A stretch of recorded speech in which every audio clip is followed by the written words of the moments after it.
कार्यक्रम के पुण्यार्जक हैं श्री तरुण, श्रीमती रजनी एवं अनुराग जैन, काला निवासी, ब्यावर, प्रवासी, मुंबई, राजतरु चैरिटी फाउंडेशन, मुंबई। पिताजी स्वर्गीय श्री चांदमल जी हीरालाल जी काला, माँ स्वर्गीय श्रीमती सुशीला देवी एवं समस्त काला परिवार, ब्यावर। बेटी दामाद दोहता अरिधि अंकुर जी एवं आर्यवीर पाटनी, मुंबई। समधी जी श्री रिखब जी, पुष्पा जी पाटनी, कोलकाता। भ्राता परिवार श्री राजेश, श्रीमती अर्चना, सौरभ, अनु, अक्षत, अविधि काला, अजमेर। बेटी दामाद सुरभि अनित जी छावड़ा, जयपुर। श्री धर्मचंद्र, बीना, अंकेश, दीप्ति, अमिधि काला, ब्यावर, मुंबई। बेटी दामाद खुशबू, कपिल जी पाटनी, जयपुर। श्री कमल, आभा, आयुष एवं अक्षिता काला, मुंबई। बहन बहनोई श्रीमती सुधा, पदम जी पाटनी, जयपुर। बेटी दामाद मोना, विनीत जी पांड्या, कोटा एवं रुचि, मनीष जी पांड्या, जयपुर। श्रीमती वैजयंती, नरेश जी, नवनीत, अंतिमा एवं अरिहंत दगड़ा, किशनगढ़। बेटी दामाद स्वाति, वीरेंद्र जी अजमेरा, अजमेर। श्रीमती कल्पना, देव कुमार जी, मेहुल, कासलीवाल, इंदौर। बेटी दामाद ओनिमा, मयंक जी, दुबई। श्रीमती शशि, सुनील जी, हार्दिक एवं अंकिता दोषी, अजमेर। ससुराल पक्ष स्वर्गीय श्री महावीर प्रसाद जी, श्रीमती प्रेमलता छावड़ा, पारस, अनीता, उदयपुर एवं संजय पिंकी, कोटा।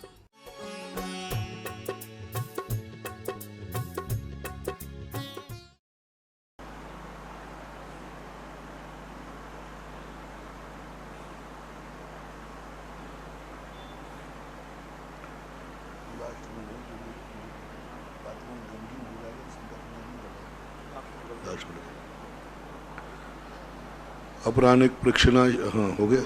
नमो हरिहंताणं नमो सिद्धाणं नमो आयर्याणं नमो वज्रायाणं नमो लोये सव्वसाहूणं। पंच परमेष्टि भगवान की जय। आचार्य श्री गुरुवर कुंद कुंद महाराज की जय। आचार्य श्री गुरुवर विद्यासागर महाराज की जय। परम पूज्य निर्यापक श्रमण मुनि श्री सुधा सागर जी महाराज की जय। अखिलेश जैन, भोपाल, गुरुवर नमोस्तु। महाराज जी, इनकी जिज्ञासा है कि सहस्त्र नाम में जो भगवान का एक अर्धनारीश्वर नाम आया है, उसका अर्थ बताया है कि भगवान का आधा शरीर पुरुष और आधा नारी की होते हैं। सहस्त्र नाम में अर्धनारीश्वर जो भगवान के नाम आए हैं, तो वहां पर उसका विशेष अर्थ क्या लेंगे महाराज जी? अर्धनारीश्वर का अर्थ वहां पर एक ऐसी महाशक्ति का नाम है महादेव, जो सर्वव्यापक होता है। अर्धनारीश्वर का अर्थ आधा शरीर स्त्री पुरुष का नहीं। अर्धनारीश्वर का अर्थ होता है संपूर्ण ब्रह्मांड आप में समायत हुआ है। महादेव का एक पर्यायवाची नाम है अर्धनारीश्वर, और नारीश्वर का हमारा एक गुणवाचक नाम है, यानी आप सब में व्याप्त हैं, सर्वरूप में हैं, आप सबके नाथ हैं, ऐसा मानना चाहिए। सामान्यतः यही है, बाकी तो रूढ़ अर्थ भी इनके होते हैं, और एक महान अर्थ के रूप में भी, महाशक्ति के रूप में भी अर्धनारीश्वर शब्द आया है। चेतन जैन, सागर, गुरुवर नमोस्तु। महाराज जी, इनकी जिज्ञासा है कि जो महाभारत का युद्ध हुआ था, तो क्या उसमें तीर्थंकर नेमिनाथ जी उत्पन्न हो चुके थे? महाभारत युद्ध के नेमिनाथ भगवान का उत्पत्ति का तो काल है, क्योंकि शौरीपुर बटेश्वर में उनका जन्म हुआ, और जब युद्ध हुआ है तब द्वारका का स्थान बन चुका था, द्वारका की स्थिति बन चुकी थी, और द्वारका के अंदर उन्होंने कई बार पांडव द्वारका के लिए गए, ऐसा उल्लेख मिलता है पांडव पुराण में, और वैष्णव दर्शन में भी द्वारका का उल्लेख मिलता है। तो इससे सिद्ध है कि नेमिनाथ भगवान का जन्म हो चुका था, पर नेमिनाथ भगवान उस समय घर में नहीं थे, वो दीक्षा ले चुके थे, ऐसा मानते थे। अच्छा, विजय जैन मुंबई, गुरुवर नमोस्तु। महाराज जी इनकी जिज्ञासा है कि जो पर्याय निकलती है तो अनेक पर्याय एक द्रव्य से निर्मित होती है कि अनेक द्रव्यों से निर्मित होती है? कोई भी पर्याय द्रव्य से एक ही द्रव्य की होती है, दूसरे पर्याय द्रव्य तो निमित्त बनते हैं। बाकी पर्याय कोई दो द्रव्यों की नहीं होती। दो परमाणु भी मिले हैं तो दोनों परमाणु की अलग अलग पर्याय होती है, निमित्त निमित्तिक पर्याय होती है। तो अरहंत पर्याय तो जीव की पर्याय है, निमित्त है उसमें औदारिक शरीर है, आघातिया कर्म है, तो ये उनके निमित्त मानना चाहिए, लेकिन पर्याय तो शुद्ध आत्मा की ही है। अचिंत जैन सिंगापुर, गुरुवर नमोस्तु। महाराज जी इनकी जिज्ञासा है कि जो गोमूत्र आदि से औषधि बनती है तो व्रती इनका सेवन कर सकते हैं क्या? नहीं कर सकते। डॉक्टर मगन जैन आष्टा, गुरुवर नमोस्तु। महाराज जब केवली समुद्घात होता है तो उस समय केवली भगवान के कौन कौन से योग हुआ करते हैं?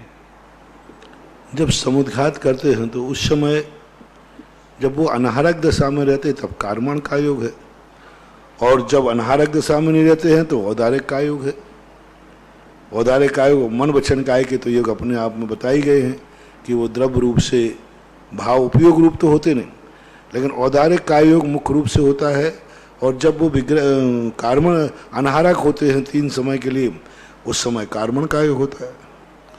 श्रीमती रजनी जैन लोहाड़िया, राजपथ मानसरोवर जयपुर, गुरुवर नमोस्तु। महाराज जी इनकी जिज्ञासा है कि मध्य बहुत असंख्यात द्वीप समुद्र हैं, तो असंख्यात द्वीप समुद्र जो हैं वो तृष्णादि में आते हैं, मध्यलोक में आते हैं कि उसके बाहर आते हैं? तृष्णाली के अंदर ही आते हैं। श्रीमती रजनी जैन लोहाड़ी, इनका एक प्रश्न और है महाराज जी कि तीर्थंकर भगवान जब जन्म लेते हैं तो उनको मेरू पर्वत पर ले जाते हैं और 108 कलशों से 1008 कलशों से उसका नमन होता है उनका, तो उस समय उन्हें यूं ही लिटा दिया जाता है या बैठा दिया जाता है या स्वधर्मेंद्र अपनी गोदी में लेता है? बालक को बैठा ला जाता है। उल्लेख मिलता है कि बालक, उनकी विशेषता होती है कि वो तुरंत के उत्पन्न होकर के भी पद्मासन से बैठालते, सामान्य पद्मासन से बैठालते। ऐसा उल्लेख आता है कि महावीर स्वामी को जब पद्मासन से बैठाल दिया तो सौधर्मेंद्र थोड़ा भयभीत हुआ कि इतने छोटे बालक के ऊपर हम 1008 कलश कैसे डालें, क्योंकि उसके पहले के तो बालक बड़े बड़े होते थे। तब महावीर स्वामी ने बैठे बैठे अपने पैर का अंगूठा हिला दिया, तो पद्मासन से ही बैठते हैं, पद्मासन से ही बैठाला जाता है। सिद्धार्थ जैन सागर, गुरुवर नमोस्तु। महाराज जी भुवनत्रिक में कौन कौन से ज्ञान होते हैं और लेस्याएं होती हैं? भवनत्रक में ज्ञान तो जो है 3 ज्ञान मानो और 3 को ज्ञान मान लो। जैसे मति ज्ञान, शुद्ध ज्ञान और अवधि ज्ञान, कुमति, कुसुत और कुअवधि। तो इस प्रकार से मान लेना कि मानना पड़ेंगे। मना पर्याय ज्ञान होता नहीं, केवल ज्ञान होता नहीं। अवधि ज्ञान उनको नियम से होता है, मति ज्ञान शुद्ध ज्ञान होता है। इसी के विभंग ले लीजिए, उल्टे ले लीजिए। तो इस प्रकार से 3 ज्ञान मानना चाहिए और मिथ्या दृष्टि की अपेक्षा से 3 अज्ञान मानना चाहिए। ऐसा महाराज जी भुवनत्रिक में जो जन्म होता है तो वह सम्यक्त्व के साथ होता है या मिथ्यात्व के साथ होता है? भुवनत्रिक में जो जन्म होता है जीवों का वह सम्यक्त्व के साथ होता है या मिथ्यात्व के साथ? नियम से भवनत्रिकों में जो जन्म लेते हैं जीव, वे मिथ्यात्व के साथ ही जन्मते हैं। नीता जैन जयपुर, गुरुवर नमोस्तु। महाराज जी पूछ रहे हैं कि शिविर के दौरान अशुद्धि में हम लोग क्या करेंगे 3 दिन की? कौन अशुद्धि के समय धर्म ध्यान कैसे करेंगे 3 दिन? अब वो जो तुम्हारी व्यवस्था है, महिलाओं की व्यवस्था है, उसके लिए कोई धर्म ध्यान नहीं करेंगे, हमेशा ही नहीं करते। अभी तो ठीक है घर में हो रहा है, जब घर में नहीं थे तब भी कहाँ कर देते। और घरों में आपको अपने जो अशुद्धि का समय है वो आपको धर्म ध्यान भावनात्मक होगा, अपने एकांत में बैठ करके भावनात्मक करेंगे और क्या। और ज़्यादा है तो अब उसके लिए जो अशुद्धि की अवस्थाएं हैं उनके लिए क्या कर सकते, वो तो नेचुरल है उन। लेकिन आप अनुष्ठान नहीं, पूजा नहीं, पाठ नहीं, आप मात भावनात्मक कर सकेंगे। और टीवी चल रहा है तो सुनने में आ रहा है तो सुन लेना, और क्या, सुनने में तो शब्द को सूतक नहीं लगता। अब जैसे मान लो प्रवचन है, अब तुम्हारे घर के बाहर चुंगा लगा है माइक पंचकल का प्रवचन का, तो सुनने में आ रहा है तो कानों को बंद थोड़ी कर लेंगे, चला करके नहीं सुने। लेकिन अब टीवी घर में चलेगा तो आप सुन लेना, प्रवचन सुन लेना बैठ के शांति से, पर किताब आदि नहीं मत लेना, ऐसा करना।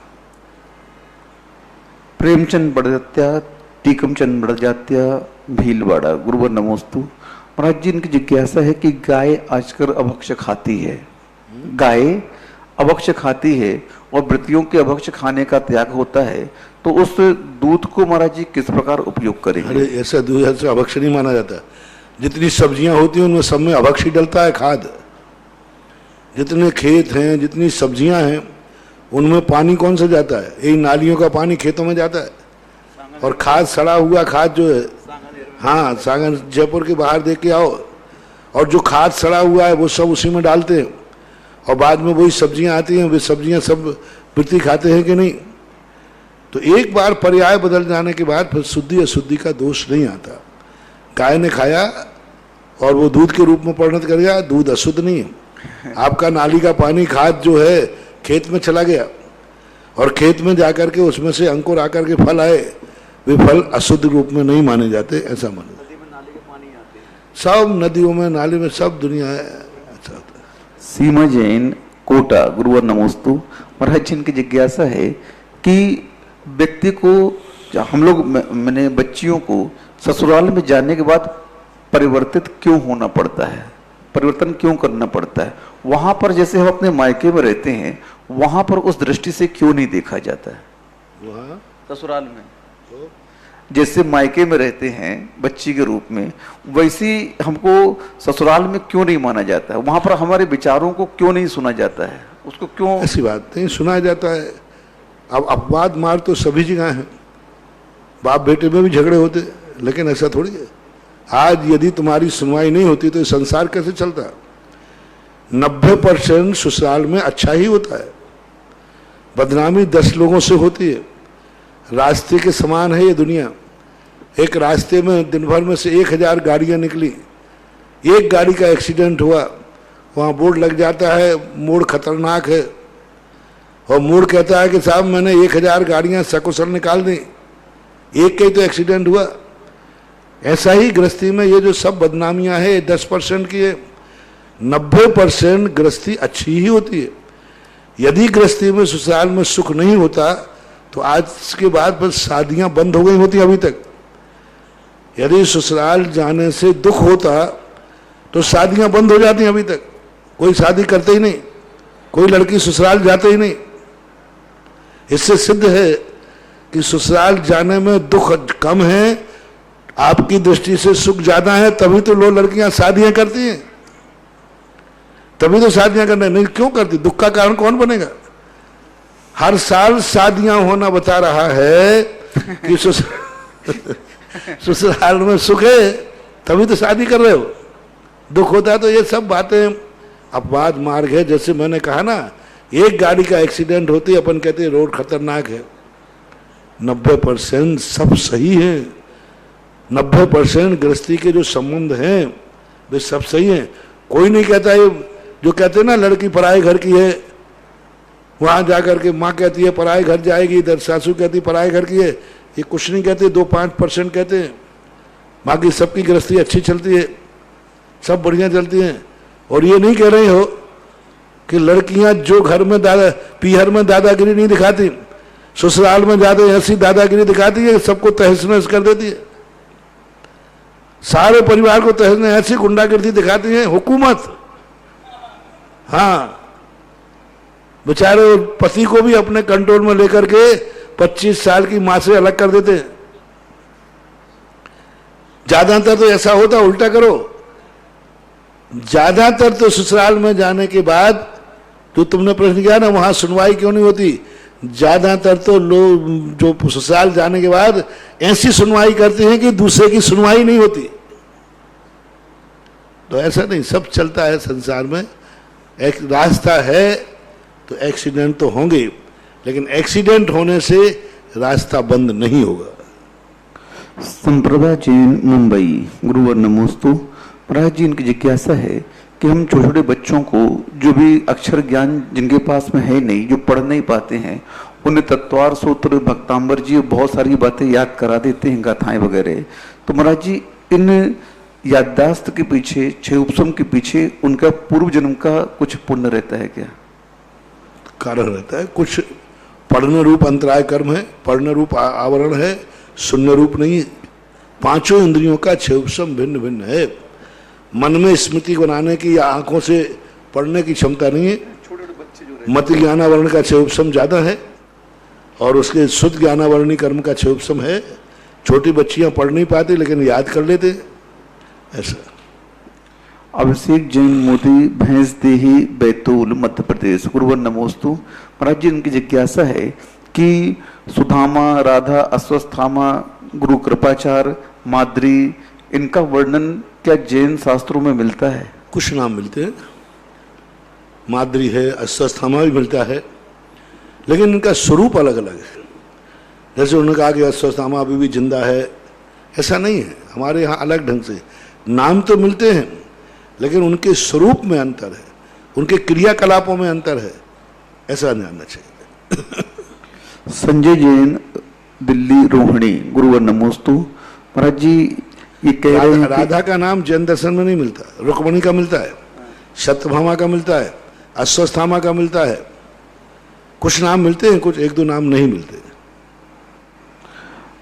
संजय जैन, दिल्ली रोहिणी, गुरुवर नमोस्तु। महाराज जी, ये कह रहे हैं कि जब मुनि सुब्रतनाथ भगवान का अभिषेक हुआ नारिली जी में, उस समय हमने वहां अभिषेक किया और भैया जी ने वहां के अभिषेक को एक छन्ने में रख करके दे दिया और बोले ये छन्ना रख लेना, जब कभी भी कोई विपत्ति आए तो काम आएगा, इसका गंदोदक बना करके आप उपयोग कर लेना। महाराज जी, हमारे पूरे परिवार को कोरोना हुआ और वहां का जो छन्ना था उसको हमने गीला करके पूरी श्रद्धा के साथ पूरे परिवार ने लगाया।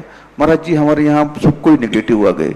तो महाराज जी, ऐसा क्या चमत्कार हुआ उस छन्ने में कि सब कुछ हमारे यहाँ अनुकूलता से? बात तो मैंने यही कहा कि वो ज्ञानोदय तीर्थ क्षेत्र में जो मुनि सुब्रतनाथ भगवान की मूर्ति है वो एक अलौकिक है, अनहोनी है। आज की तारीख में भारत में नंबर 1 पर है। वैसी मूर्ति दुर्लभतम दुर्लभ है, दुर्लभतम दुर्लभ है। वैसे ही वो अपने आप में एक अलौकिक रूप लिए हुए है, वैसे ही उसकी एनर्जी बहुत ज़्यादा है।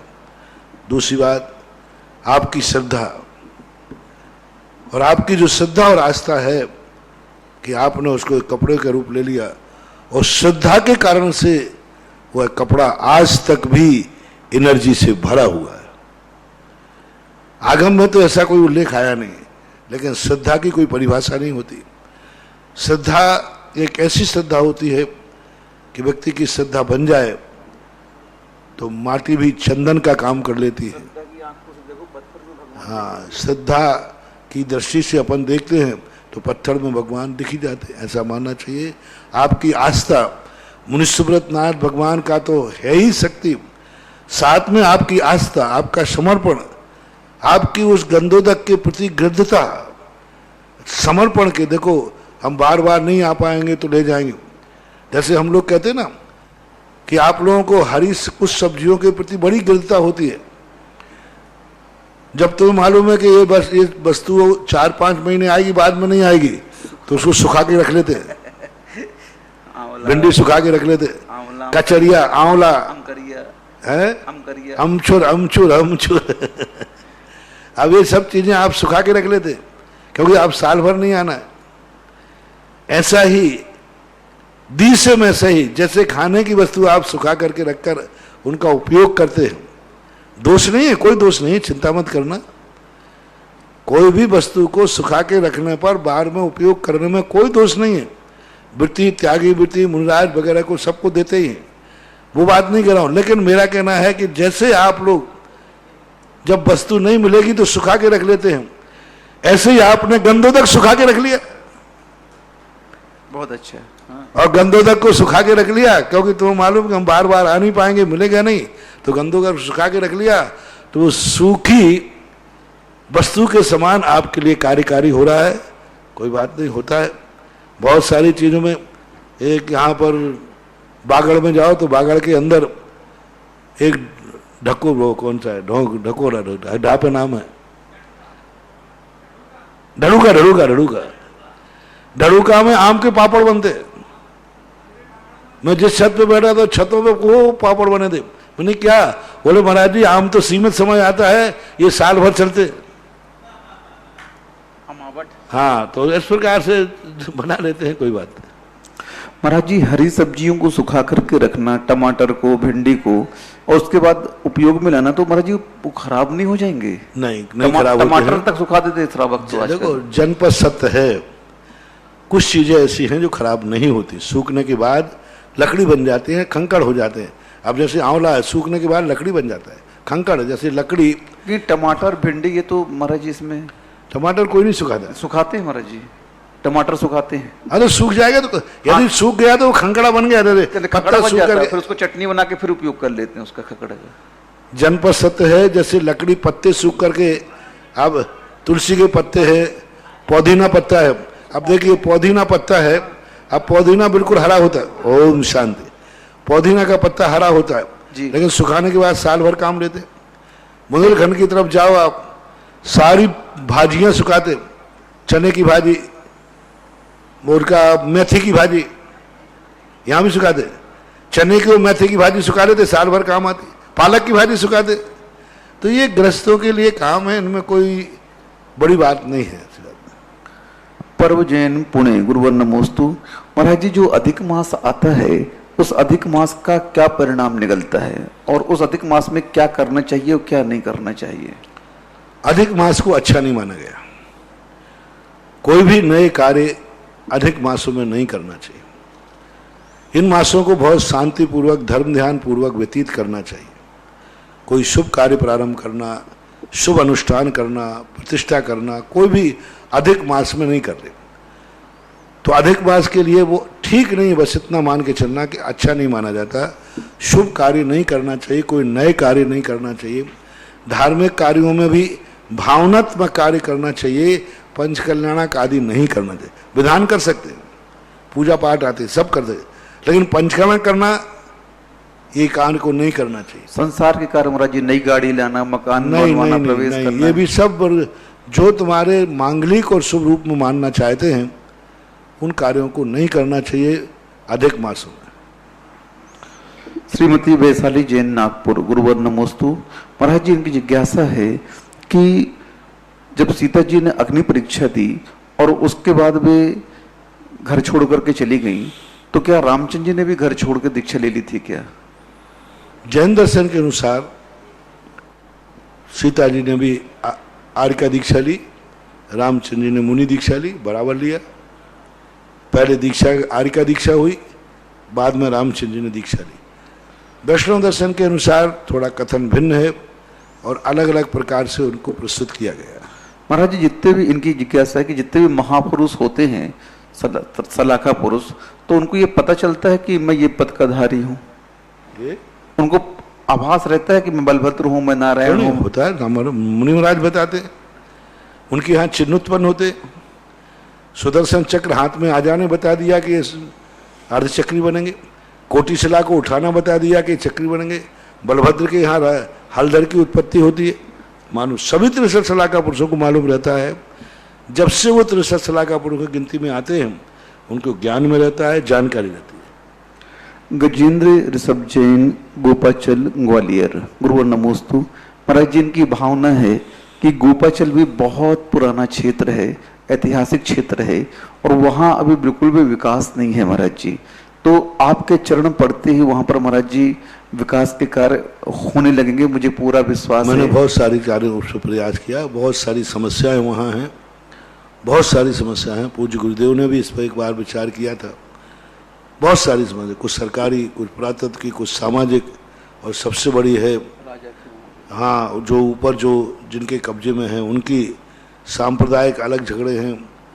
ऊपर से कुतले के कोर्ट के सारे प्रयास किए, और समाज का एक संगठन, ग्वालियर समाज एक संगठित होकर के, एक बैनर नहीं है ग्वालियर समाज के पास, अलग अलग लश्कर अलग है, ग्वालियर अलग है, मुरार अलग है, सब अलग अलग बटे हुए हैं। एक पूरे यूनाइटेड होकर के पूरे ग्वालियर का एक नेतृत्व नहीं है कि पूरे ग्वालियर का एक नेता हो, एक नेतृत्व कमेटी हो और पूरी एक पंचायत हो, ऐसा कुछ वहाँ है नहीं। तो अब छोटे बहुत लोग प्रयास करते रहते हैं, छोटे टुकड़ों में एक साथ मिलकर के प्रयास किया जाए तो कुछ हो सकता है। तो सबसे पहले तो सरकार के पुरातत्व की समस्या, दूसरा सिंधिया परिवार की समस्या, तीसरा वहाँ जो आजू बाजू और भी जो अराजक तत्व हैं उनकी समस्या, बहुत समस्याएं हैं वहाँ पर। मुकेश कुमार जैन एडवोकेट। और वास्तु दोष इतना जबरदस्त है, उसको तो हटाया नहीं जा सकता। उसके उजाड़ होने का कारण मैंने प्राय भारत में प्राय 90% देखा हमने, जहाँ पे यहाँ वास्तु दोष बिल्कुल भी नहीं है। वे मंदिरों में भली कोई समाज न रही हो, लेकिन आज भी पूजा पाठ रहता है, भली एक घर रहा हो। और वहाँ गोपाचल का तो वास्तु इतना दोष है कि वो हटाया ही नहीं जा सकता। और बाकी सब जो हैं तो हैं, जैसा चल रहा है चलाओ। मुकेश जैन एडवोकेट ब्यावर, गुरुवर नमोस्तु। महाराज जी पूछ रहे हैं कि पद्मवंती पंचविंस्ता में आया कि मुनिराज ग्रीष्म काल में पर्वत पर, शीतकाल से वर्षा काल में वृक्ष के नीचे और शीतकाल में चौरस्ते पर बैठते हैं। तो महाराज जी चौरस्ता क्या कहलाता है और क्या वर्तमान में भी ऐसी क्रिया साधु कर रहे हैं? चौराहे का अर्थ है शहरों के चौराहे नहीं, खुले मैदान। चौराहे का अर्थ वहाँ चौतरफा से जो खुला है, कहीं से भी लोग आ सकते हैं, कहीं आड़ में नहीं बैठे। चौराहे का अर्थ ये मत लेना कि ये तुम्हारे कोई जयपुर की बड़ी चौपड़ हो, छोटी चौपड़ हो, ऐसा नहीं। चौराहे का अर्थ होता है चारों तरफ से खुले, कोई भी कहीं से आ सकता है। ना इधर पहाड़ है, ना इधर पहाड़, कोई गुफा नहीं है, कुछ नहीं है, मात्र खुले मैदान के अंदर चारों तरफ से लोगों का आना। और जंगलों में जो ऐसे स्थान होते थे उनको चौराहा शब्द से प्रयोग भी करते हैं। चौराहे का अर्थ मात्र शहरों के रोड ही मत लें, जंगलों में भी चौराहे होते हैं। चौराहे का अर्थ बस इतनी लेना, खुले चारों तरफ से जहाँ पर लोग आ सकते हैं, जा सकते हैं, उसको चौराहा जानना चाहिए। महाराज जी आज बहुत दुखद घटना घटित हुई। पूज्यपाद स्वामी ने भी चतुपथे लिखा है, योग भक्ति के अंदर लिखा है चतुपथे शब्द का प्रयोग आया है कि चतुपथ के अंदर चारों तरफ से जहाँ पर रास्ते आ रहे हैं वहाँ पर बैठ करके ध्यान करते हैं। ऐसा पूज्यपाद स्वामी ने योग भक्ति के अंदर भी लिया है। लेकिन वहाँ चतुपथ का अर्थ है चारों तरफ से लोगों का आना जाना हो सकता है, रास्ता ही नहीं लेना। महाराज जी बहुत सारी श्रेष्ठियों की आज खबर आई। आज भारत समाज में बहुत बड़ी क्षति हुई। पंडित रतनलाल जी बेनाड़ा जी का निधन हो गया। महाराज जी सिद्धांत के जगत में जितना ज्ञान उन्हें था आज शायद किसी पंडित वर्ग को हो, और आज बहुत बड़ा ये काला दिन समाज के लिए है महाराज जी। तो महाराज जी वो तो बहुत ही सात्विक और व्रती होकर के उन्होंने अपने जीवन व्यतीत किया और समाज की बहुत कुछ उन्होंने दी महाराज जी। समाज उनका ऋणी रहेगा। लेकिन महाराज जी आज उनके बदले में हमें क्या ऐसी भावना करनी चाहिए कि उस दिगंबत आत्मा को अच्छा स्थान मिल जाए? प्रकृति के जितने सिद्धांत हैं, नियम हैं, उन नियमों के अनुसार हर व्यक्ति को उस नियम का पालन करना पड़ता है।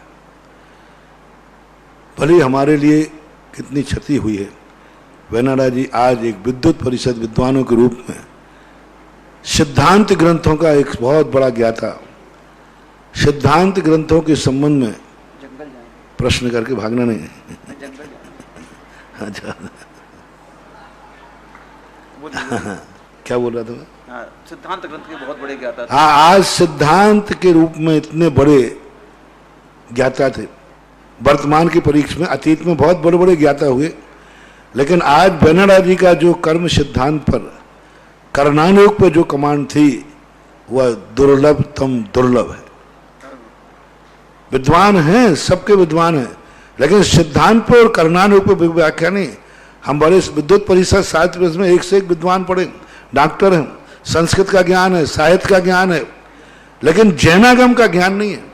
और जैनागम में कर्म सिद्धांत का, आज विद्वानों से पूछा जाए कि 14 गुण स्थानों में कौन से गुण स्थान में कितने कर्म की विच्छुत्ति, कितने का बंध, कितने का उदय, कितने की उदीर्णा, कितना क्या, ये नहीं बताएंगे। उनको कंठस्थ था। 3 लोक की रचना उनको कंठस्थ थी। और सारे ग्रंथ, घोमर सार, कर्मकांड उनको कंठस्थ था। धबला तो उन्होंने पढ़ा नहीं, क्योंकि गुरुजी की आज्ञा में थे वो, और गुरुजी ने मना कर दिया था।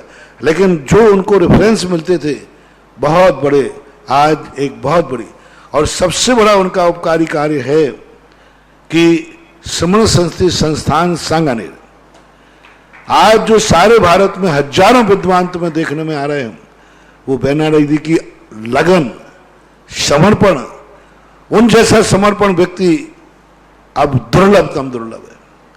जो पूरा समर्पण कर दिया, आज 20 साल हो गए उनको, और 20 साल से पूरा सांगानेर के अंदर उन्होंने किस प्रकार किया, सारे भारत से छुपा हुआ नहीं। उनकी रुचि थी, उनका समर्पण था, उनका शौक था कि हम अब ऐसा विद्वान, उनके स्थान पर ऐसा विद्वान को लाना।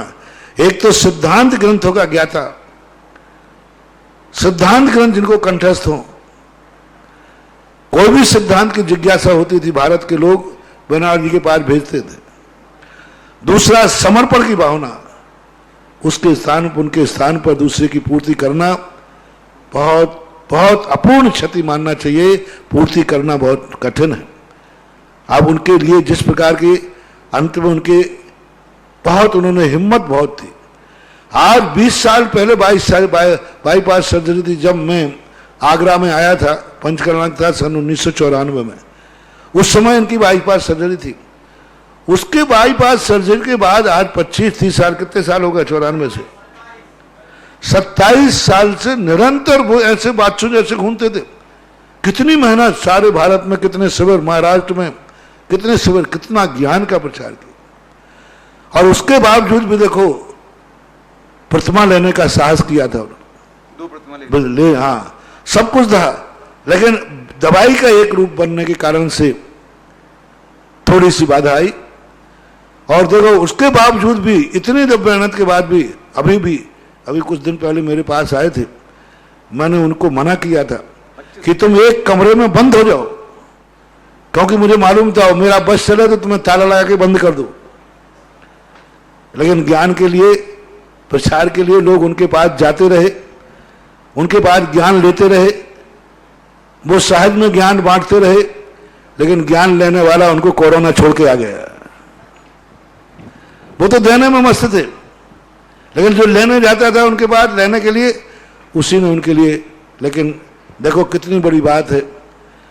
7 तारीख के दिन बेनारस जी ने एक बात कही कि महाराज जी के द्वारा मुझे संबोधन चाहिए, महाराज जी के द्वारा मुझे संबोधन चाहिए, कैसे भी मिलना चाहिए। किरण प्रकाश जी जो वहां के अभी व्याख्याता हैं, उन्होंने कहा कि हमें किसी प्रकार से महाराज जी का संबोधन चाहिए। उस दिन की तबीयत थोड़ी सी ज्यादा दिख रही थी। हमने उनके लिए संबोधन भेजा। हमने कहा आपको सारे विकल्प छोड़कर, गृहस्थी के घर के सारे विकल्प छोड़कर उपसर्ग समाधि ले लो, उपसर्ग समाधि। क्योंकि मैं कोई सर्वज्ञ निमित्त ज्ञानी तो हूं नहीं कि एकदम घोषणा करूं कि अब तुम समाधि, उपसर्ग समाधि ले लो। और उपसर्ग की समाधि के लिए मैंने उपदेश दिए, वो कैसेट भी अभी सुरक्षित है, 7 तारीख की। यानी उनकी पूरा मन था कि मेरी समाधि हो। फिर जब उनका उद्बोधन सुनने के बाद में समाचार बोले, मैं समाधि कैसे लूं, मैं समाधि के लिए तैयार हूं, मैं आना चाहता हूं। मैंने कहा तुम कैसे आओगे,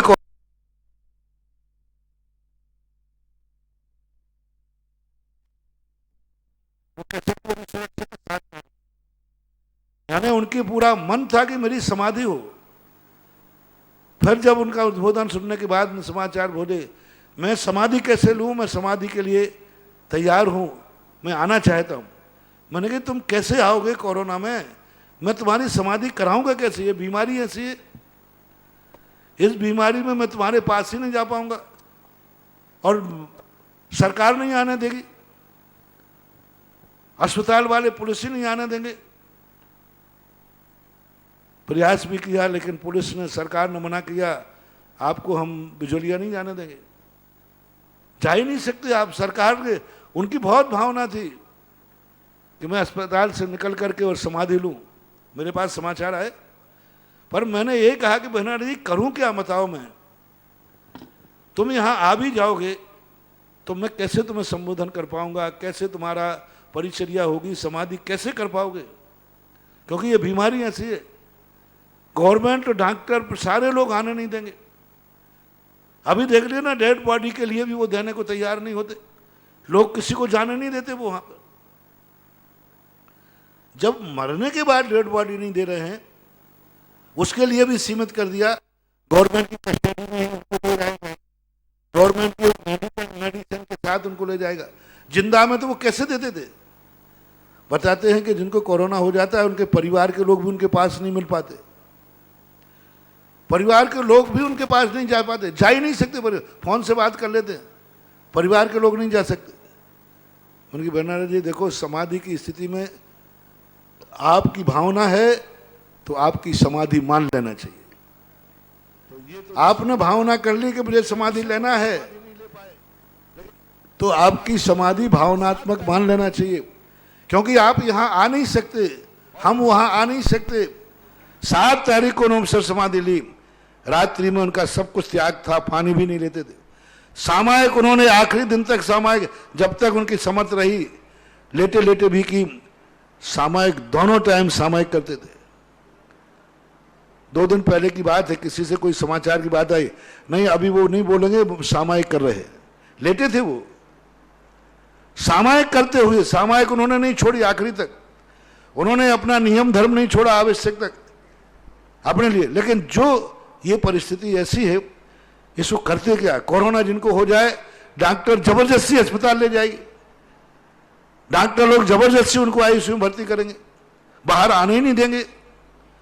तो इस अपेक्षा से मुझे खुशी है कि उन्होंने भावनात्मक समाधि 7 तारीख को अपनी भावना व्यक्त की, और मैंने उनको उपसर्ग समाधि का उपदेश दिया। वो कैसेट भी सुरक्षित है, शायद अभी आपको सुना दी जाएगी।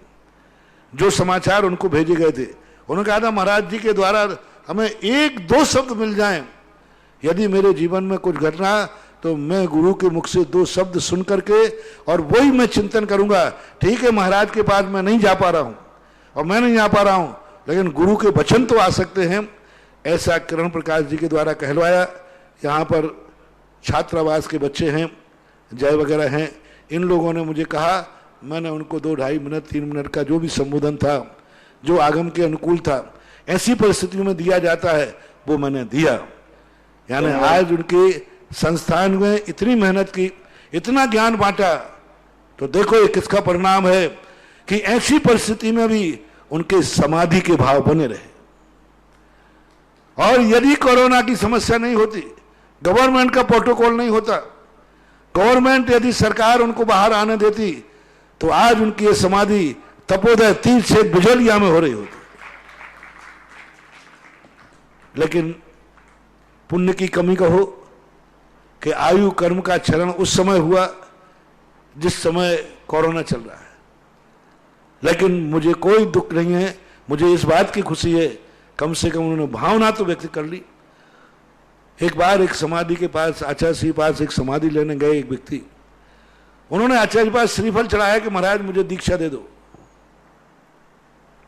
मैं दीक्षा लेने आया हूं, क्योंकि अब मेरी जिंदगी ज्यादा बचने वाली नहीं है, और मैं आज जी जाऊं कल जी जाऊं, मेरा कोई भरोसा नहीं, 24 घंटा निकलना मुश्किल है, मुझे दीक्षा दे दीजिए। आचार्य श्री ने परिस्थिति देखकर कहा, मना तो किया नहीं, देखेंगे, विचार करेंगे।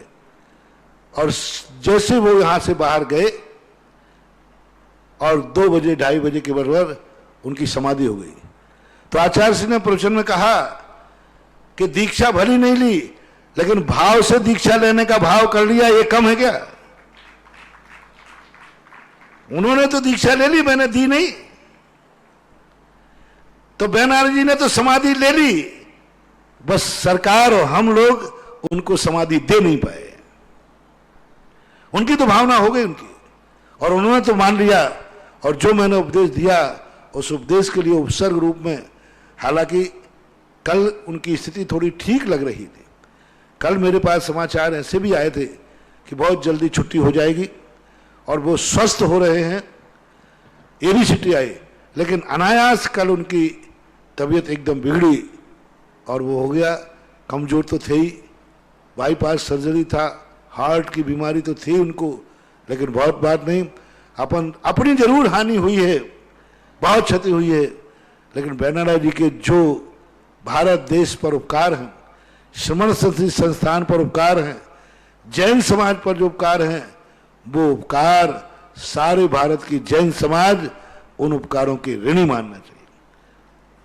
मैं तो उनको आशीर्वाद दे सकता हूं और देता था कि बेनाडा जी, तुम्हारा सबसे बड़ा मूल्य है कि तुम्हारी जो कोई पुण्यवाणी से आज सारे भारत के मंदिरों में प्रवचन देने वाले सारे स्नातकों से मेरा कहना है कि इनकी विनयांजलि परसों के दिन शायद श्रमण संस्कृत संस्थान में तीसरे के दिन होता है ना कोई तुम्हारा कार्यक्रम, श्रमण संस्थान में कमेटी की तरफ से बहुत बड़ा ऑनलाइन श्रद्धांजलि सभा की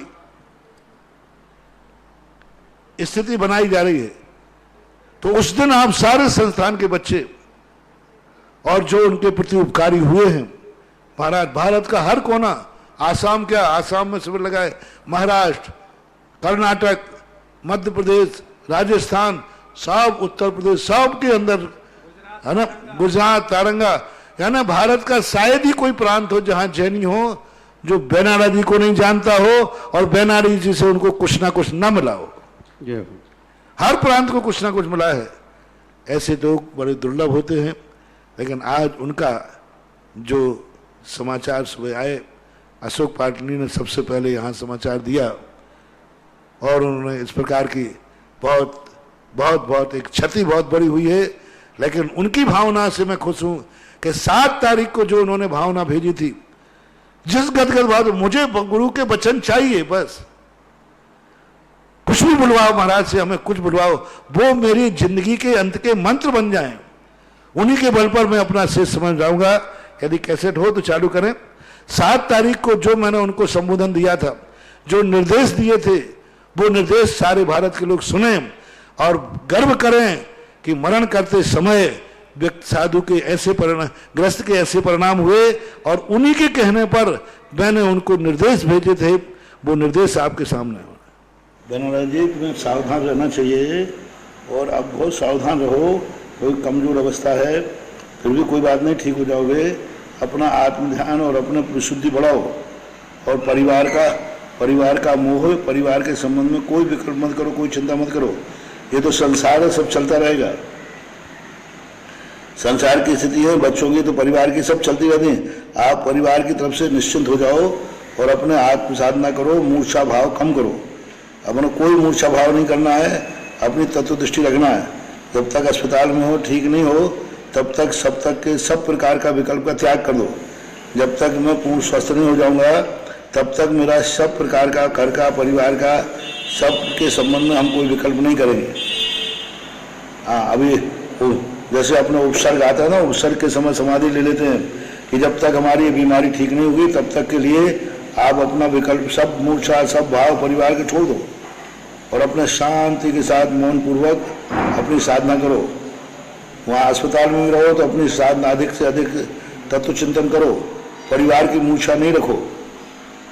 यूँ मान के चलो कि अपने उपसर्ग आने वजह से अपन शाम को कर लेते ना कि कल सुबह तक हमारे अनुकूलता रही तो हमारा रात भर का त्याग। ऐसे अब जब भी और जितने टाइम भोजन करो दूसरे टाइम तक का त्याग कर देना चाहिए।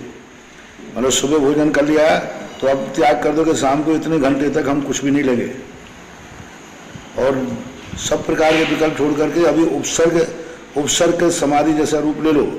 हमारे ऊपर जो उपसर्ग आया है, ये बीमारी जब तक दूर नहीं होगी तब तक के लिए हम सब विकल्पों से, सब परिवार से, सबसे विकल्पों से दूर होते हैं। ऐसा अपना और आत्मचिंतन करो, अपना तत्व चिंतन ऐसे समय के लिए ये मात्र ज्ञान दूसरों के लिए ही नहीं है, अब ऐसे मौके पे अपने काम आना चाहिए। अब सारा ज्ञान मेरा आशीर्वाद है, हम शांति धारा भी करा रहे हैं, स्वस्थ हो जाओ, ये मेरी भावना है। बहुत बहुत आशीर्वाद है। ये 7 तारीख का देखो कितना बढ़िया उनको संदेश देने की बात कही और इन बच्चे ने टेप कर लिया और टेप करके उनके पास भेजा, और उन्होंने ये सब सुन करके, और बहुत सावधान और सजग थे वो, और इसको सुन करके, और मैंने कहा रे मैं भावना है कि तुम ठीक हो जाओ। मरीज से तो यही कहा जाए, डॉक्टर ये थोड़ी कहता कि अब तुम मरने वाले हो, डॉक्टर तो यही कहेगा ठीक है। लेकिन मेरा उपसर्ग समाधि का कहने का अर्थ है कि मुझे भी भास रहा था कि शायद बैनारा जी की स्थिति बहुत मुश्किल है। मैंने कहा ना मैं सर्वज्ञ तो हूं नहीं, समाधि शब्द निकलना ही बता रहा है कि मेरी आत्मा ने भी कह दिया था कि उनकी स्थिति अब ज्यादा टिकने वाली नहीं। नहीं तो हम इतना ही कहते थे घबरा मत सब ठीक हो जाएगा। समाधि शब्द मेरे से क्यों निकला, क्यों कहा मैंने कि उपसर्ग समाधि ले लो, 7 तारीख को कहा है। उपसर्ग समाधि कहने का अर्थ है कि हमारी आत्मा भी भास रही है कि इनको किसी ना किसी रूप में समाधि की तरफ मोड़ो, क्योंकि अब इनकी जिंदगी का कोई आगे बढ़ने की गुंजाइश नहीं है। लेकिन फिर भी अपन अंतिम श्वास तक यही कहते हैं, भावना है कि तुम ठीक हो जाओ। तो ये स्थिति थी, और ये 7 तारीख का प्रवचन सुन के गए हैं वो, और अच्छी तरह से उन्होंने अपने परिणाम निर्मल किए। वो जहां भी हैं, जहां भी गए, वे अपनी तत्व दृष्टि में जहां कहां गए नियम से बेईमानिक देव बने। अपन यहाँ उनकी श्रद्धांजलि सभा बना रहे, वे सीमंदर भगवान के समूह में बैठ के जिज्ञासा समाधान कर रहे होंगे। हाँ, उनके मन में भी खूब जिज्ञासाएं उठती थी, महाराज जी ये कैसे, बार बार आते थे, महाराज जी ये कैसे घटित होगा, ये कैसे घटित होगा, ये कैसे। तो कई बार बैनारा जी मैंने कहा बैनारा जी अब तुम्हारे प्रश्नों के जवाब मैं कहां तक दूं, जाके सीमंदर भगवान से लेना। और वो तो वहां, अपन तो यहां सब सोचने बैठे, अपन तो डेड बॉडी संभाल रहे, वो तो सीधे जाकर देव बने, और देव बन करके सीमंदर भगवान के समूषण में अपनी जिज्ञासाओं का समाधान कर रहे होंगे। अभी भी अपनी ऐसी भावना है, हमारा ऐसा सोच है। सत्य क्या है वो तो सर्वज्ञ भगवान जाने, लेकिन अपन तो अच्छी भावना बातें हैं कि इतनी 7 तारीख को समाधि लेने का भाव होना बता रहा है कि नियम से उनको देवायु का बंध हुआ है, नियम से वो देव बने हैं। और पूज्यवल नेमीचंद महाराज ने इस पर लिखा, एक थोड़ा सा भी नियम अपने साथ रहता है मरण के समय, थोड़ा सा भी कोई नियम, तो नियम से वो देवगति ही जाते हैं। तो बैनारा जी के तो बहुत सारे नियम थे जो अंतिम समय तक उनने पाले हैं, तो नियम से वो देवगति ही गए हैं। और श्रीमंदर भगवान के समूह में बैठ के प्रवचन सुन रहे होंगे। अपन यहाँ जिज्ञासा कर रहे हैं, वे भगवान से जिज्ञासा कर रहे होंगे। मेरा आशीर्वाद जहां भी वो है बहुत अच्छा है। और सभी लोग अपन उनके इन उपकारों के प्रति, आप लोग सब उनके लिए एक अपने भारत की एक परंपरा है श्रद्धांजलि सभा करने की। आप लोग 9 बार नमोकार मंत्र पढ़ के उनकी आत्मा के लिए शांति का संदेश दें, उनकी आत्मा के प्रति अपनी सद्भावना दें।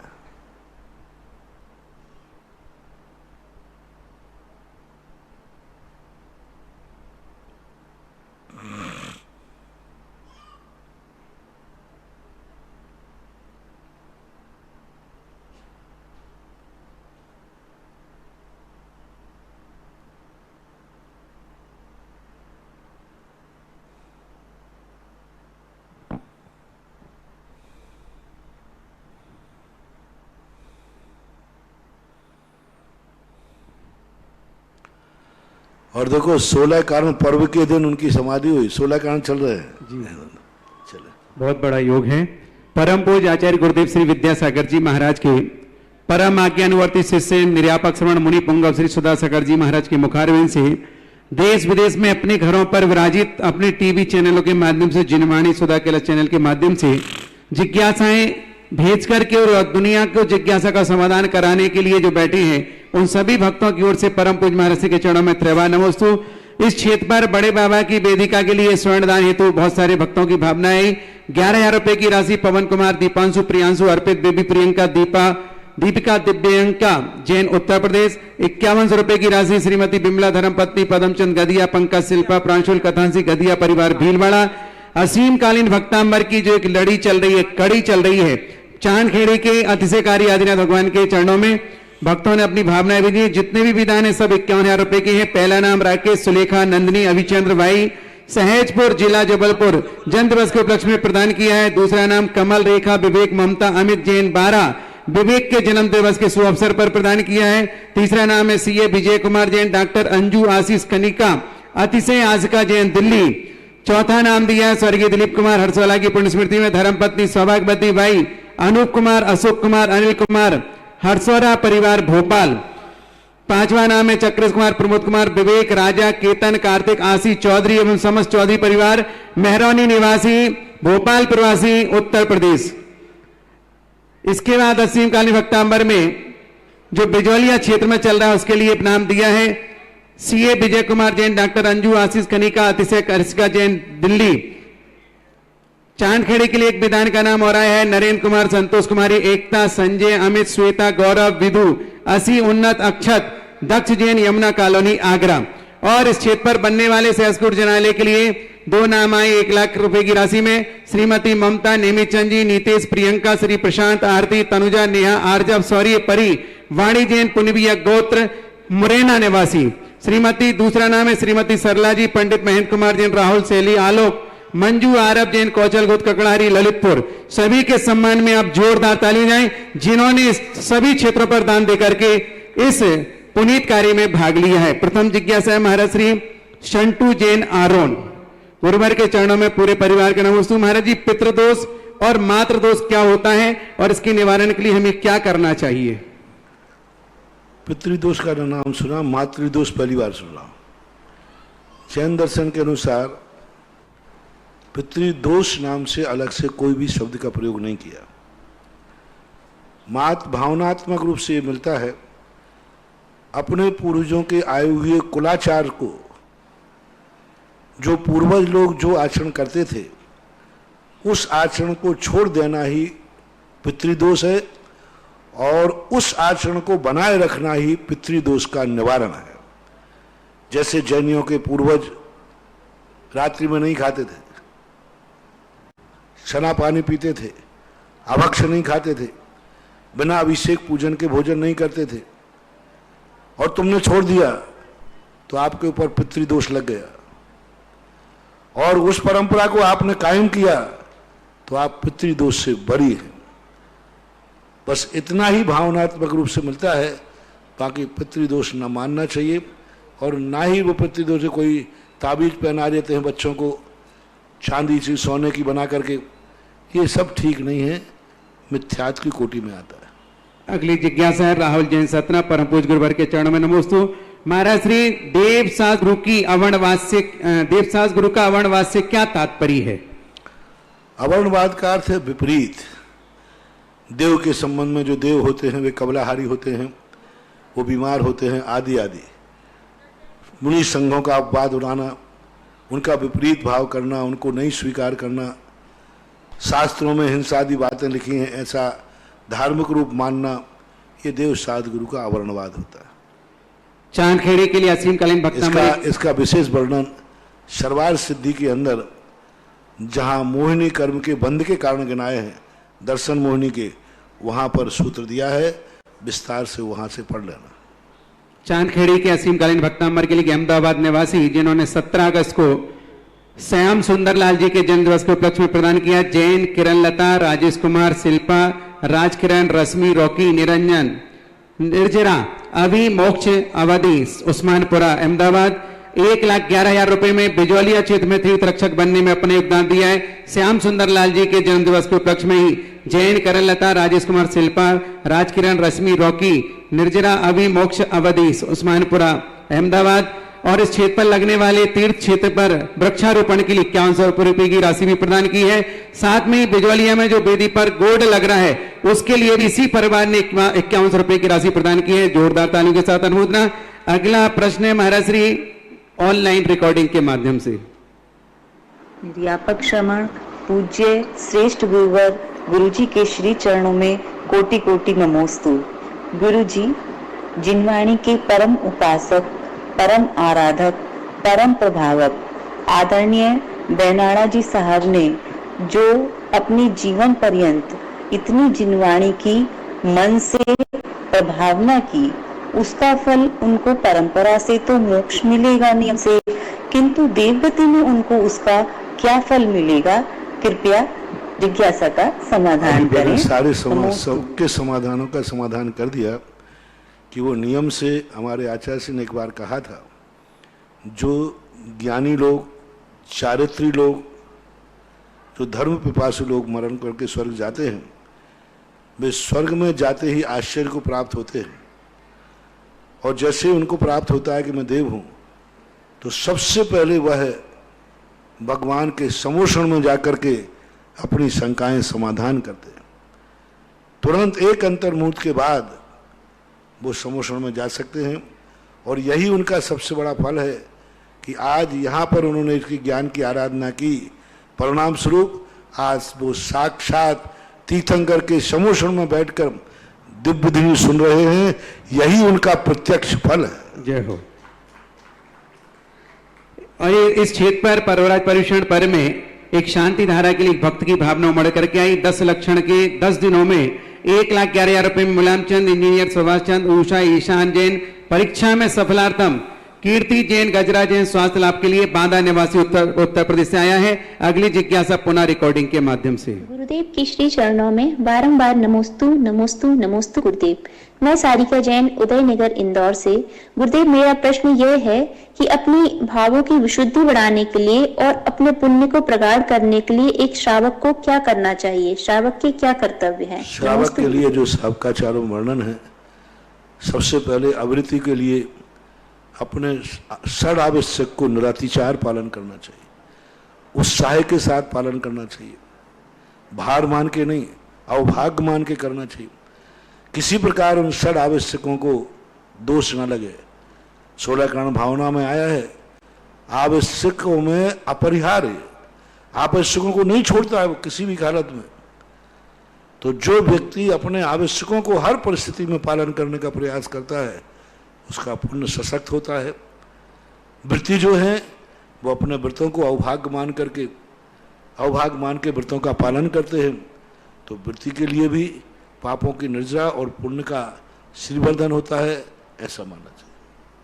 अगली जिज्ञासा पुनः रिकॉर्डिंग के माध्यम से। जय बोलिए निर्यापक श्रवण मुनि पुंगव श्री 108 सुधा सागर जी महाराज की जय। नमोस्तु महाराज जी, मैं अभी जैन टीकमगढ़ से आपके चरणों में 3 बार नमोस्तु। महाराज जी, मेरी जिज्ञासा यह है कि आगम और अध्यात्म में क्या अंतर होता है? नमोस्तु महाराज जी। आगम जो कहलाता है वो त्रिकालिक शाश्वत होता है, जिसे अपन सिद्धांत ग्रंथ कहते हैं, करणानुग कहते हैं और कर्म सिद्धांत कहते हैं। और अध्यात्म वो कहलाता है जो भावनात्मक होता है, जो भावनाओं से भरा हुआ आता है। वो सिद्धांत नहीं होता आगम में भावनाएं होती हैं। भावनाएं भाई जाती हैं कि मेरा आत्मा का स्वरूप ऐसा हो, मेरा आत्मा का स्वरूप ऐसा है, लेकिन सिद्धांत नहीं बनता। तो जो आध्यात्म में समय समय पर नयों का आलम्बन लिया जाता है, व्यवहार न से यह है, निश्चय न से यह है। सिद्धांत में नयों का आलम्बन नहीं होता। कर्म सिद्धांत में, कर्णानुयोग में नयों का आलम्बन नहीं होता, नयों का वर्णन नहीं होता। प्रमाण और नयों का आलम्बन लेकर के जो वर्णन किया जाता है वो अध्यात्म कहलाता है। और जहां प्रमाण और नय गौण होकर के एक सिद्धांत के रूप में भाषा में शाश्वत है, उसे किसी नय की अपेक्षा नहीं है, उसे प्रमाण की अपेक्षा नहीं है। वो तो है, सतरूप है, क्योंकि नय और प्रमाण तो वक्ता के अभिप्राय हैं। नय प्रमाण तो स्वार्थ है, नय प्रमाण तो वक्ता किस ढंग से अपना प्रस्तुत करता है। सिद्धांत में वक्ता का अभिप्राय नहीं चलता। 148 कर्म हैं तो हैं, 8 कर्म ज्ञानावरणी के हैं तो हैं, मार्गणाएं हैं तो हैं, स्वर्ग हैं तो हैं, नरक हैं तो हैं, मेरु है तो है।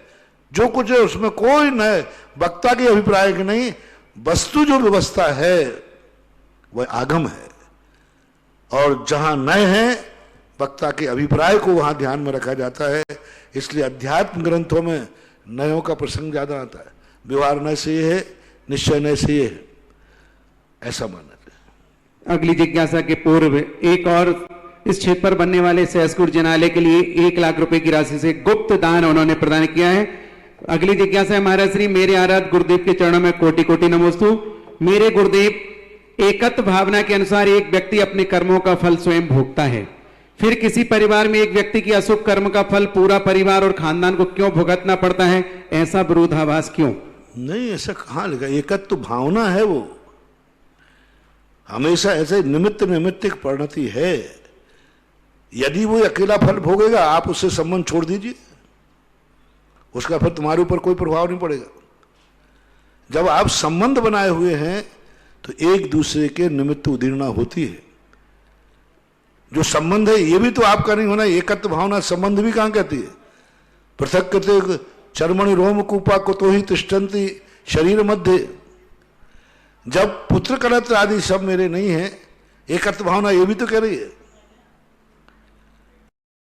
समझो, यदि आपने एकत्व भावना का प्रश्न किया है तो एकत्व भावना वो है, एको में सास दो आदा नान दंसन लक्षणों से सा में बाहरे भावा सभ्य संजोग लक्षणों।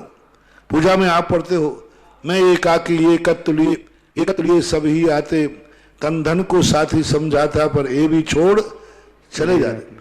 तो आप एकत्व भावना में उससे संबंध क्यों बनाए हो? एकत्व भावना तो कहती कि मेरा कोई कोई न थी रे, किसी से कोई नतना में मेरा कोई नहीं, मैं अकेला हूं। अहम एको खलु शुद्धो दंसन नान मई सदा रूबी नबी अथ मज्ज किंचबी अन्नम परमाणु मित्रम भी। यदि आप ऐसा चिंतन कर लें और सबसे संबंध छोड़ जाएं, फिर किसी परिवार पर उसका प्रभाव नहीं पड़ेगा। मुनिराज बन जाते हैं, परिवार से संबंध तोड़ देते हैं। अब मुनिराज की किसी भी परिणति का प्रभाव परिवार पर नहीं पड़ेगा, परिवार की किसी भी परिणति के प्रभाव मुनिराज पर नहीं पड़ेगा। आप देख लीजिए, कोई सुआ नहीं, कोई सूतक नहीं, कुछ नहीं। अब मुनिराज की कोई भी चीज भी प्रक्रिया है, उसका प्रभाव परिवार पर नहीं पड़ेगा, क्योंकि वो त्याग चुके हैं। परिवार का नहीं पड़ेगा, परिवार ने भी त्याग दिया है, संबंध टूट गया है, एकाकी हो गए। तो एकाकी यदि आप एकत्व भावना में जाएंगे तो आपका कभी भी एक दूसरे के लिए प्रभाव नहीं पड़ेगा। लेकिन तुम एकत्व की नाम तो ले रहे हो और हो अनेकत्व। ये मेरा है, मैं इनके हूं, अयमेदम एदमहम अयमेदस्वम मम एदम, ये मेरे थे, मेरे हैं और मेरे रहेंगे, ये तो छोड़ नहीं रहे और एकत्व भावना की बात कर रहे हो। वो तुम्हारा कोई है कि नहीं जिसके तुम प्रभावित हो रहे हो? एक व्यक्ति के दुख के कारण तुम दुखी हो गए, एक व्यक्ति के सुख के कारण तुम सुखी हो गए, क्यों? वो तुम्हारा कोई है। और एकत्व भावना कह रही है कोई न थी रे, कोई किसी का नहीं। अगली जिज्ञासा श्रीमती सुधा जी। गुरु भगवान के चरणों में कोटिशय नमन। महाराज जी, जिनेन्द्र भगवान के, तीर्थंकर भगवान के जो गणधर होते हैं, तो प्रमुख गणधर का काम तो होता है भगवान की वाणी का प्रसारण करना, तो अन्य गणधर जो भी रहते हैं उनका क्या काम? सब गणधर का एक समान ही कार्य है। सब एक ही कार्य करते, एक ही ज्ञानधारी होते। वो कोई प्रचार प्रसार कुछ नहीं करते। वो तो भगवान की वो टेप रिकॉर्ड है। टेप रिकॉर्ड जैसे होता है ना, हाँ, जैसे सब भगवान की ओरिजिनल बात को वो ग्रहण कर लेते जिनकी उनकी क्षमता है। अब जैसे कैमरे लगे, सब कैमरे बराबर है, ऐसे सब तो पर फर्क इतना है, जो पहले दीक्षा लेता है वो बड़ा हो गया, तो उनको प्रमुख कहने में आता है। कार्य सबका एक सही है, सबके एक ही हैं, कोई ज्ञान में कमी नहीं। सब भगवान की वाणी को द्वादशांग रूप गूंथते हैं। गूंथने का अर्थ व्यवस्थित करते हैं और सबका एक समान होता है। अगली जिज्ञासा दीपिका जी अजमेर। नमोस्तु महाराज जी। महाराज जी, जो चतुर्दशी के दिन हम भक्ति पढ़ते हैं, तो व्रती श्रावक को कौन कौन सी भक्ति पढ़नी चाहिए? और सिद्ध भक्ति हम प्रतिक्रमण पाठ में भी करते हैं और आचार्य भक्ति के समय भी करते हैं, और इन भक्तियों में भी सिद्ध भक्ति होती है, तो ये तीनों अलग अलग ऐसे करनी चाहिए, कैसे करनी चाहिए? पहली बात तो श्रावक के लिए अष्टमी चौदश के लिए प्रतिक्रमण कहा है जी। तो प्रतिक्रमण करते समय आप लोगों की भक्तियां आती हैं, 3-4 भक्तियां आती हैं, उन भक्तियों को पढ़ना चाहिए। सिद्ध भक्ति है, सब एक सी है, ये भक्तियां मल्टीपर्पस होती है। जब प्रतिक्रमण के समय पढ़ते हैं तो प्रतिक्रमण का काम करते हैं, जब हम अनुष्ठान के समय पढ़ते हैं तो अनुष्ठान का काम करते हैं, जब स्वाध्याय के समय पढ़ते हैं तो स्वाध्याय का काम करते हैं, जब गुरु भक्ति में पढ़ते हैं तो गुरु भक्ति का काम करते हैं। जैसे हम आचार्य भक्ति के समय सिद्ध भक्ति करते हैं, उस समय हमें आचार्य की शक्ति प्राप्त होती है। वही सिद्ध भक्ति हम और अनुष्ठान और कार्यों में करेंगे और आवश्यक तो हमें वो होगी। यानी ये भक्तियाँ जब नंदीश्वर दीप आता है उसमें भी पढ़ते हैं। अब यही भक्ति हम चतुर्मास की स्थापना पे पढ़ेंगे। अब वही सिद्ध भक्ति हमने चतुर्मास की स्थापना पे पढ़ी, वो हमें चतुर्मास की स्थापना में हमारा सहयोग करेगा। अब वही सिद्ध भक्ति हम दिवाली पर निष्ठापन पे पढ़ेंगे, सिद्ध भक्ति वही है। अब कितना अंतर आ गया, वही सिद्ध भक्ति हमने स्थापना पे पढ़ी, वही सिद्ध भक्ति हमने निष्ठापना पे पढ़ी, निष्ठापन पे पढ़ी, लेकिन दोनों का अर्थ अलग, दोनों का हमें जो फल है वो अलग अलग मिलेगा। इसलिए भक्तियाँ, जाप, पूजाएं ये आपके अभिप्राय के ऊपर आधारित होते हैं। आपका क्या, किस अभिप्राय से पूजा कर रहे हैं। कोई मंत्र अलग नहीं होते, वही मंत्र आपका किस अभिप्राय से जाप कर रहे हैं, तो आपके अभिप्राय के अनुसार ये भक्तियां फल देती हैं। और अष्टमी आदि के लिए जो प्रतिक्रमण की भक्तियां हैं वही मुख्यतः आपके लिए हैं। अलग से भक्तियां पढ़ने के लिए आपकी इच्छा के ऊपर आधारित है। 10 भक्तियां पढ़ो, कोई आपत्ति नहीं। नहीं, जैसे 4 भक्ति पढ़ते हैं ना, चारित्र भक्ति। हाँ, वो प्रतिक्रमण के समय। हाँ, अरे वो प्रतिक्रमण के समय पढ़ते हैं तो हमारे दोषों का निराकरण करती है, दोषों के निराकरण करने में सहयोग करते हैं। ऐसा। नमोस्तु महाराज। अगली जिज्ञासा निर्मला जी गोदा। गुरुवर के चरणों में मेरा और मेरे परिवार की ओर से बारंबार नमोस्तु। महाराज जी, कर्म 2 रूप में आता है, पुण्य और पाप। तो पुण्य पाप की ओर बढ़ता है और मतलब उसकी तरफ रहता है, और पाप पुण्य की तरफ धकेलता है।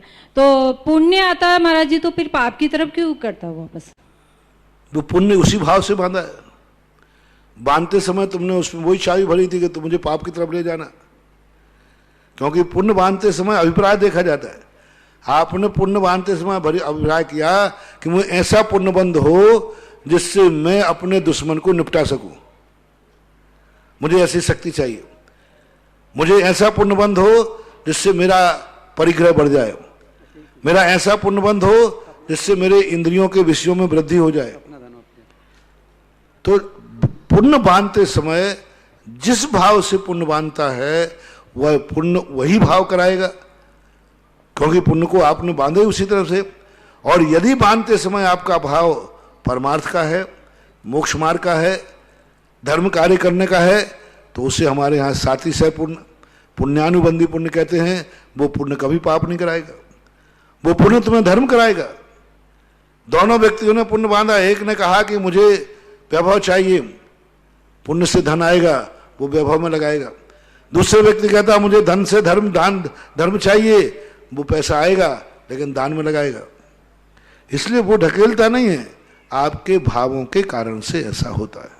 और अभी महाराज जी आपने 4 दिन पहले बताया था, 10 तारीख का प्रवचन था, 10 या 11 तारीख का, कि गुरु को शिष्य के ऊपर विश्वास नहीं करना चाहिए और माँ बाप को अपने बेटे बेटी पर विश्वास नहीं करना चाहिए। तो महाराज जी, बेटे बेटी पर विश्वास नहीं करेंगे तो बड़े होने के बाद फिर वो हमारे को थोड़ी चाहिए फिर। नहीं, वो तुम्हारे ऊपर तो पूरा करेंगे। मैंने ये कहा था बेटे को बाप पर विश्वास करना है, बाप को बेटे पर विश्वास नहीं करना, क्योंकि बेटा जितना तुमने विश्वास किया वो बेटा बिगड़ा। तुम्हें तो विश्वास है कि हमारा बेटा है, कुछ नहीं करेगा, और बाजार में जाकर के क्या क्या खाया उसने।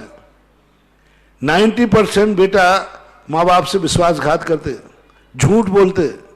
पूछ के देख लेना, आज तूने बाजार कुछ नहीं खाया, कुछ नहीं खाया। यदि विश्वास पे बेटे को छोड़ दिया तो बेटा बिगड़ जाएगा। विश्वास का अर्थ छल कपट नहीं, विश्वास का अर्थ है उस पर निगरानी रखो। बेटे के ऊपर सब कुछ मत छोड़ दो। छोटे बेटे को यदि तुम घर की पूरी चाबी दे दोगे वो तिजोरी खाली कर देगा। तो विश्वास का अर्थ है सावधानी। ऐसा। नमस्ते महाराज। अगली जिज्ञासा है सपना जी धानोपिया। तपोदय तीर्थोद्वारक गुरुवर के चरणों में मेरे और मेरे परिवार की तरफ से 3 बार नमोस्तु। महाराज जी, हमारी जिज्ञासा है, स्वाध्याय करते समय किन सावधानियों का ध्यान रखना चाहिए और किस समय स्वाध्याय करना ज्यादा सर्वश्रेष्ठ है? स्वाध्याय के समय पहले स्वाध्याय के भी 8 अंग होते हैं। सबसे पहले विनय, जिनवाणी का विनय, संकल्प, उपधान, सावधानी से पढ़ना, सावधानी से अर्थ निकालना, उसके जिनवाणी पढ़ने के पहले कोई ना कोई संकल्प करना, ये ग्रंथ हमारा पूरा नहीं होगा, हम फलानी चीज़ का संकल्प करते हैं, ऐसा। और बड़ी विनय के साथ करना चाहिए, मंगलाचरण पूर्वक करना चाहिए, और संसार को त्याग करने की भावना से करना चाहिए, ऐसा। अगली जिज्ञासा है महाराज श्री मुकुल जैन। नमोस्तु महाराज। महाराज श्री, जो भी इंसान कोई भी क्रिया करता है, जैसे कि अभिषेक, पूजा, माला फेरना, सामायिक या अन्य कोई क्रिया, अगर वह सभी क्रिया बेमन से, जबरदस्ती नियम को पालने से, औपचारिकता से या दिखावे से या जबरदस्ती कष्टपूर्ण बिना आनंद से करता है, तो उसको क्या फल मिलेगा? अब उसका फल तो क्या मिलेगा? जबरदस्ती कर रहा है तो क्या फल मिलेगा? उसका मन ही नहीं है तो क्या मिलेगा? कोई फल नहीं मिलेगा।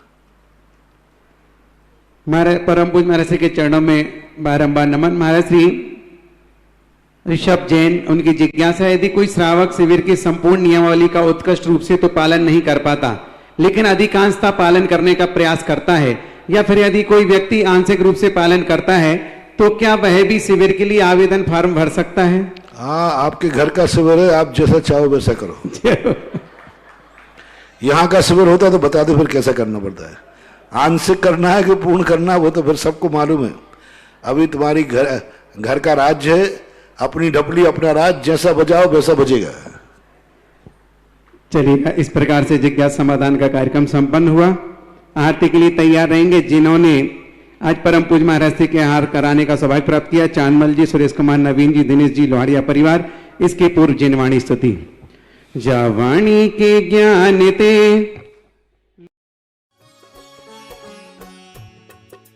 इस कार्यक्रम की पुण्यार्चक थे श्री तरुण, श्रीमती रजनी एवं अनुराग जैन, काला एवं समस्त काला परिवार।